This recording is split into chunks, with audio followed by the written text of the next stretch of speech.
नमस्कार, स्वागत है सभी मित्रों का मेरे यूट्यूब चैनल grandmasterpassword.com पर। दोस्तों, आज इस वीडियो में हम बात करेंगे कथा को आगे बढ़ाते हुए 28 अध्याय की। तो चैनल को सब्सक्राइब करना, शेयर करना, लाइक करना अगर पसंद आया तो। 28वां अध्याय प्रारंभ करिए। श्री नारायण बोले, चित्रगुप्त धर्मराज के वचन को सुनकर अपने योद्धाओं से बोले, यह कदर प्रथम बहुत समय तक अत्यंत लोभ से ग्रस्त हुआ, बात चोरी करना शुरू किया। इसलिए यह प्रथम प्रेत शरीर को प्राप्त कर बाद वर्ण शरीर में जाए, तब हम इसको बहुत सी नरक यातना देंगे। हे भट्ट लोग, धर्मराज के ग्रह में यही कर्म श्रेष्ठ है। इस प्रकार चित्रगुप्त ने आज्ञा प्राप्त होने पर भयंकर भट्ट लोगों ने चित्रगुप्त की आज्ञा अनुसार शीघ्र वैसा ही किया और उस ब्राह्मण को पीटते हुए प्रथम प्रेत शरीर में करके फलरहित वन में रखा। वह ब्राह्मण प्रेत योनि को प्राप्त कर उस निर्जन गहन वन में श्रुदा तृष्णा से अत्यंत व्याकुल होकर भ्रमण करने लगा। प्रेत योनि में होने वाले दुख को भोगकर बाद फलों की चोरी करने से होने वाली वाणी योनि को गया। सुंदर शीतल जल और छाया तथा पुष्प फल से युक्त जम्बू खंड को मनोहर सुंदर कालजोर पर्वत पर वह इंद्र से बनाया हुआ उत्तम कुंड है। मानसरोवर के समान पवित्र सत्पुरुषों से सेवित पापों को नाश करने वाला देवताओं को भी दुर्लभ मृगतीर्थ नाम से प्रसिद्ध था, जिसमें श्राद्ध करने से पितृलोक सदगति को चले जाते हैं। वहाँ पर देवता लोग दैत्यों के भय से मृग होकर निरंतर निर्भय स्नान करने लगे, इसलिए विद्वान लोग इसे कुंड को मृगतीर्थ कहते हैं। मनुष्य शरीर को प्राप्त कर यह ब्राह्मण वहाँ पर फलों की चोरी करने के पाप से प्रथम वानर शरीर को प्राप्त हुआ। नारद मुनि बोले, त्रैलोक्य को पवित्र करने वाले रमणीय मृगतीर्थ में पाप कोटि से युक्त वह युष्ट वानर कैसे वास करता हुआ।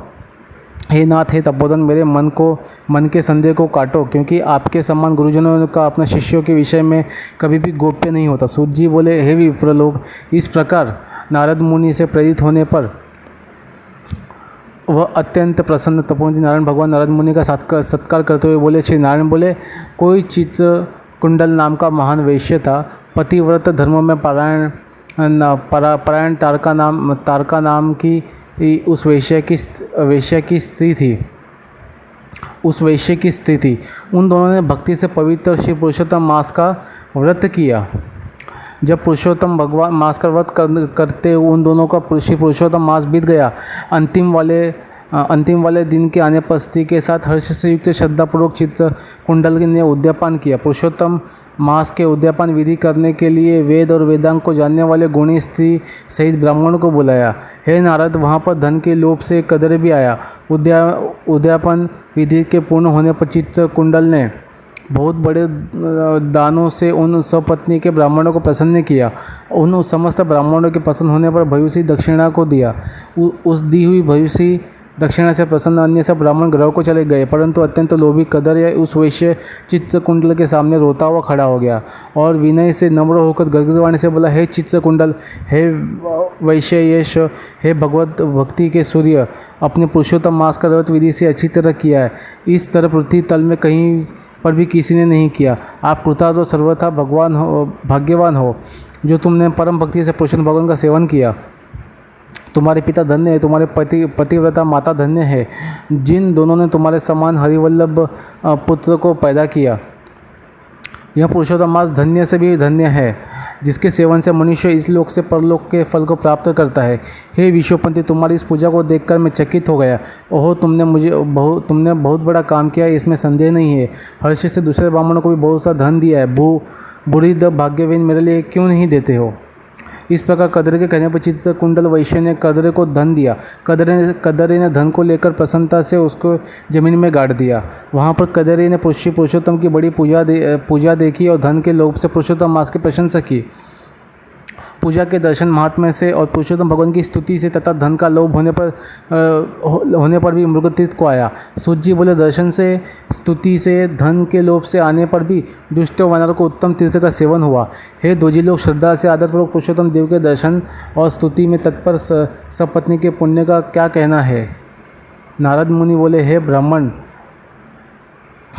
सुंदर वृक्षों में शोभित सुंदर शीतल जल वाले मनोधनी छाया वाले वन में उसके रहने का कारण क्या है, सो आप कहिए। श्री नारायण बोले, हे नारद, मैं हे अनक, तुम सुनने की इच्छा करने वाले तुमको मैं कहूँगा। इसमें कुछ कारण हैं जिसके श्रवण से पापों का नाश होता है। जब समस्त अर्थ और फलों का दाता दशरथ के पुत्र रामचंद्र जी ने समुद्र में सेतु बांधकर दुष्ट रावण का नाश किया, उन रामचंद्र जी ने विभीषण को छोड़कर बाकी समस्त राक्षसों का वध किया, किसी को नहीं छोड़ा। बाद अग्नि में परीक्षा कर सीता को ग्रहण किया। ब्रह्मा, शंकर, इंद्र आदि देवता रावण के वध से प्रसन्न होकर बोले कि हे राम, तुम वर को मांगो। ऐसा कहने पर भक्तों को अभय करने वाले रामचंद्र बोले, हे देवता लोग, इस समय वरदान देना है तो सुनो। यहाँ पर राक्षसों से शूर वानर मारे गए हैं, उनको हमारी आज्ञा से अमृत वृष्टि कर शीघ्र जिला दो, वृष्टि कर शीघ्र जिला दो। तथास्तु यह कहकर ब्रह्मा, शंकर, इंद्र आदि देवताओं ने अमृत की वृष्टि कर वानरों को जिला दिया। तदंतर वे जयशाली समस्त वानर जीवित हो गए और चिरकाल तक शयन कर उठे हुए के समान देखने में आए। बाद रामचंद्र चारों तरफ बैठे हुए समस्त वानरों के साथ पुष्पक विमान में सवार होकर प्रसन्न मुख कमल वाले सपत्नीक रामचंद्र बोले, श्री रामचंद्र जी बोले, हे सुग्रीव, हे हनुमान, हे तारात्मज, हे जाम्बुवन, वानरों के साथ आप लोगों ने मित्र का समस्त कार्य किया है। आप लोगों ने उन वानरों को आज्ञा दो जिसमें यहाँ से आप लोगों की आज्ञा पाकर वानर अपनी अपनी इच्छानुसार जंगलों में जाए। हमारी ये दीर्घजीवी वानर जहाँ जहाँ वास करे वहाँ के वृक्ष पुष्प फूलों से युक्त हो जाए। नदी मीठे जल वाली हो, शीतल जल वाले सुंदर तालाब हो, इनको कोई भी मना नहीं करे। हमारी आशा से समस्त वानर जाए। इसलिए रामचंद्र जी के प्रभाव से वहाँ जहाँ वानर जाति के लोग वास करते हैं, वहाँ वन में मीठे जल वाली नदी और सुंदर तालाब होते हैं।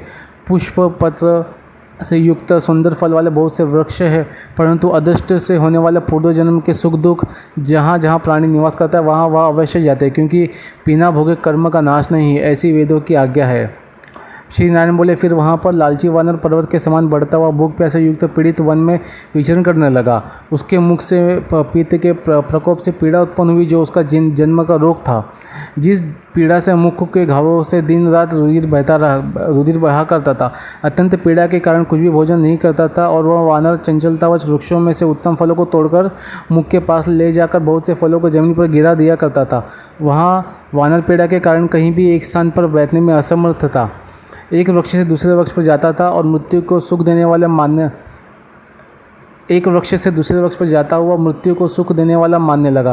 किसी समय पृथ्वी पर गिरा पड़ा और अत्यंत दुखित हो विलाप करने लगा। शरीर के टूट जाने से जलहीन मछली के समान तड़फड़ाता हुआ रोदन करने लगा। शिथिल शरीर वाला गलित मुख वाला वह वानर भूख प्यास से पीड़ित हो गया।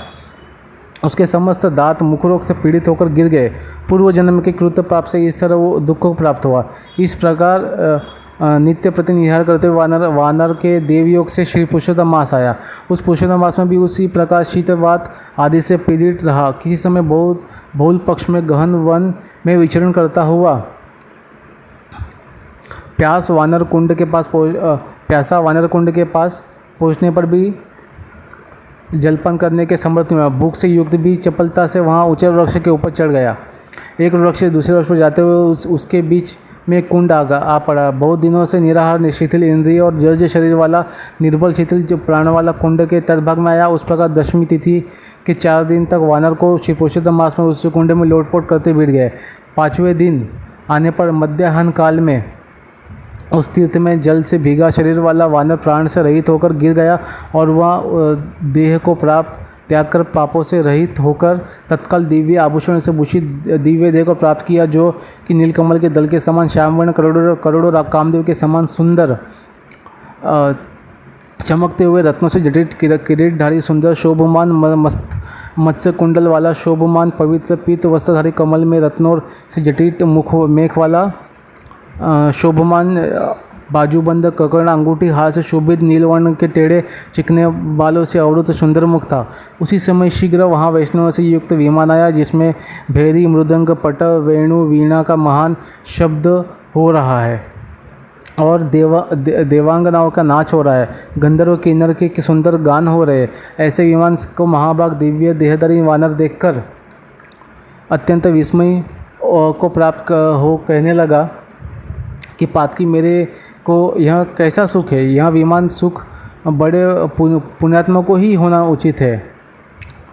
इसके बाद कोई देवांगना उसके ऊपर चंद्रमा के समान श्वेत छत्र को धारण करती हुई कोई दो अप्सराएं हर्ष से उसको दोनों तरफ चावल को डुला रही है। कोई पान हाथ में लिए खड़ी है और उसके सामने अप्सराएं नाच कर रही है। कोई गंगाजल से भरी हुई झाड़ी को लिए खड़ी है। कोई उसके सामने खड़ी गाने बजाने में तत्पर है। इस प्रकार उस वैभव को देखकर चित्त में बने हुए मैं समान निश्चल हो गया। यह क्या है? मुझे दुष्ट पातकियों किस पुण्य से यह सब प्राप्त हुआ? मेरा कुछ भी पुण्य नहीं जिसमें हरि भगवान का परम पद को जाओ। श्री नारायण बोले। इस प्रकार तर्क करते हुए कदर ने सुख का बहुत बड़ा खजाना दिव्य विमान को सामने देखकर आश्चर्य किया। बाद हरिभट्टों ने उस कदरे का हार्दिक अभिप्राय जानकर उसके सामने विनयपूर्वक हाथ जोड़कर उसके चरणों में नमस्कार कर वानर शरीर को त्यागे हुए उस कदरे को सुंदर वचन कहा।